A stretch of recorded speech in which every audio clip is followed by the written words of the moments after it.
பாபா சாஹேப் அம்பேத்கருக்கு நான் பெரிய நன்றியை சொல்லிக்கிறேன். அவர் இல்லைன்னா நான் கிடையவே கிடையாது. அவர் தான் என்னை வந்து இவ்வளோ தூரம் நீ உன்னுடைய சமூகத்துக்காக உன்னுடைய மக்களுக்காக நீ பேசியே ஆகணும்னு சொல்லிட்டு என்னை புஷ் பண்ணி என்னை வந்து இந்த ஸ்டேஜில் வந்து நிற்க வச்சுருக்காரு.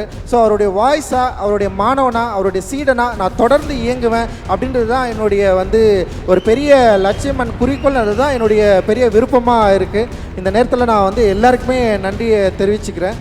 அண்டு என் அம்மாவுக்கு ரொம்ப நன்றி. என் அம்மா வந்து என்னை எப்படி என்னை பார்க்குறாங்கன்னு கூட எனக்கு தெரியாது. ஏன்னா அவங்களுக்கு சின்ன வயசில் அவங்க ரொம்ப கொஞ்சம் ஒரு பையனாக நான் இருந்தேன். அதுக்கப்புறம் வந்து இப்போ அவங்க எப்படி என்னை பார்க்குறாங்கன்னு தெரியாது. பட் அவங்க விட்டு விலகி நான் ரொம்ப தூரம் வந்துட்டேன். ஆனாலுமே வந்து அம்மான்ற ஒரு இருக்குல்ல, அது செம சூப்பராக எமோஷ்னலானது. அது அவங்ககிட்ட பேசுகிறப்போ ஒரு சின்ன ஒரு ஆசுவாசம் கிடைக்கும். அப்போ தான் நான் ஒரு பையனாகவே உணர்வேன். அப்போ தான் நான் மனுஷனாகவே உணர்வேன். அது வரைக்கும் நான் மனுஷனாகவே இல்லை. ஏதோ ஒரு ஜோனில் ஏதோ ஒரு வாழ்க்கையை நான் வாழ்ந்துட்டு இருக்கிறேன். ஆக்சுவலி அப்படியே போயிட்டுருக்கிறேன். நான் ஒரு சின்ன பையனா, ஒரு பிள்ளையா அப்படி வந்து அம்மா கிட்ட இருக்கிறேன்.